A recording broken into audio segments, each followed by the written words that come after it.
You're welcome. What? Telling Ellie you're welcome. What?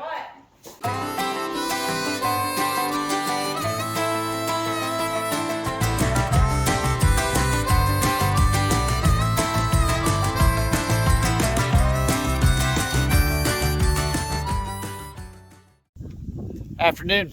Well, it's been a few days. I think the last time I saw the video, I think Lisa's been putting some shorts out. Been about 12 days, but been hot and heavy on trying to get this thing shut in. We had a little fishing trip that we went down to for a few days, and before that they were forecasting for some rain, so I was hot and heavy trying to get a roof on this thing so that we didn't have 2 inches of rain going inside the other part of the shop. And we did end up getting about 2.5 inches, so thank God for that, because it was much needed. But thought I'd get on here and do a video real quick before I try to get this closed in, because later this week we're going to hit 77, 78, almost 80 degrees, and then I think on Friday we're not going to see our highest low doesn't get out of the 20s, and we don't get above freezing of a low temperature, so our high-low temperature won't get above freezing for the foreseeable future. So I'm going to try to get this thing closed in, and at least we'll be able to work inside and fire up the wood stove and heat this a little bit until we get insulation put in it. But got to get this little part closed in. The roof is on. I got to do some details. I need to finish up on the flashing up here, and we're going to do gutters. The plan right now is the old building right there, that whole gutter will pitch to this side, and we're actually going to do a rainwater catchment system on the south side of the building. I will incorporate gutters on the west side of the building as well for those, so we're hoping to get that system in place. We ended up got the roof on. I've got this little section that you see this, I have got to cut this tin here, but this little section here is not quite done yet. So I got the boards. We've put 1x4s for there, and all of our hardware wood stores or lumber yards are out of that. We were actually down by Lake of the Ozarks, and all of there we stopped by Lowe's up there, and they were out of them. So we opted to go to the 1x3s, which is fine. That it's a small roof, and we'll work with that. So I've got to get this closed up as well as there's that roof. I've got to finish that and put the studs up in the roof and finish that. So plan is tonight, get those all closed in, cut out the door, put that little piece in there, put some house wrap on this thing, and well, first I got to cut the windows out and then house wrap it and get windows in. They're sitting on the inside. So that's what we've been up to quite a bit. Well, that's what I've been up to for all last week. So hopefully finish this up before we get some really cold temperatures coming up. This video is coming out on Tuesday afternoon, and I'm looking at some deer out here in our pasture. So this weekend is opening deer season here in Missouri, so everybody's kind of amping up and getting ready for that.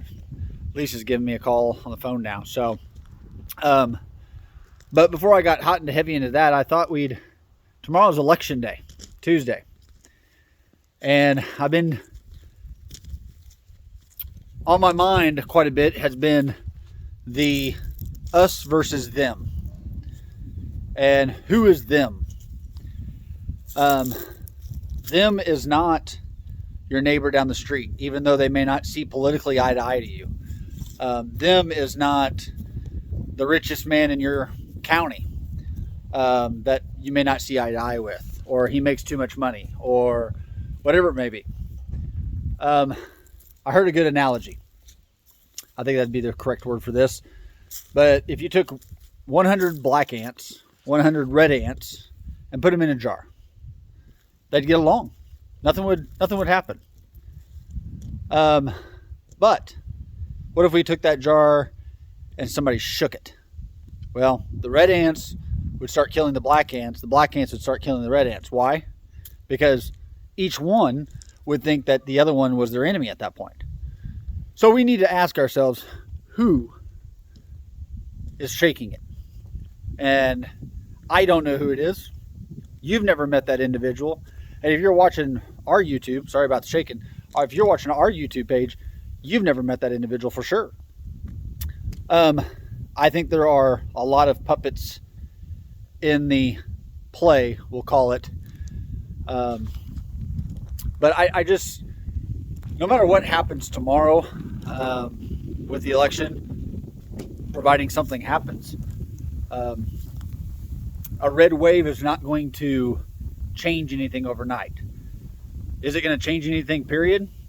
Maybe some small changes, maybe gradual changes, but if the past history says anything, then no, it's not going to.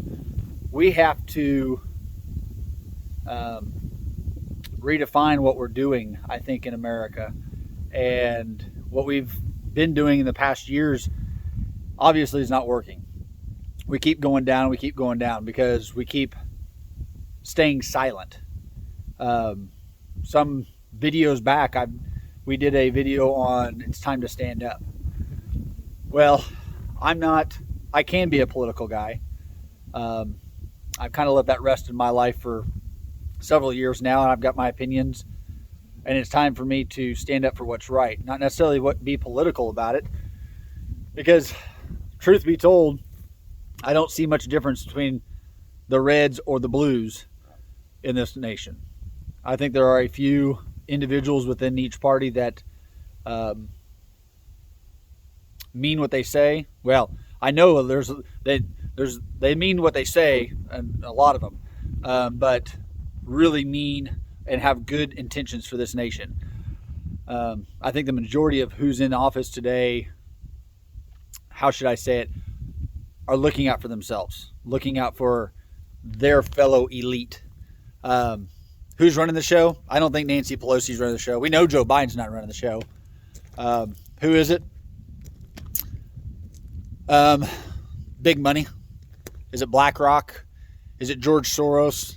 Is it, again, I don't know whose name I can say on YouTube and I don't really care. It's the truth is the truth, and we need to come together as a nation. We need to come together as community. We need to come together and support each other, and we need to better ourselves. And it starts with you, with me, bettering ourselves, hiring our standards.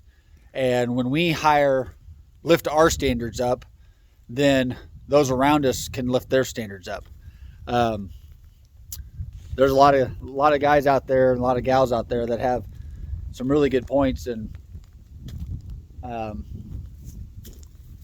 yeah, I can just ramble on about this, but it's I think it's something we need to really get on our knees and pray about. This is, like I said, I don't know what tomorrow's going to bring. There's a very real possibility that the red wave doesn't happen. It's so tough to go out there and vote Agorist Swear in Missouri, and I see parties out there in the Republican Party that is running for national office here in Missouri, and there's not much difference. There's really just not much difference between some of these people with an R or a D, and it makes it hard to vote. It makes it hard to vote for them when you just can't agree with big issues on both sides. But I think it's our civic duty.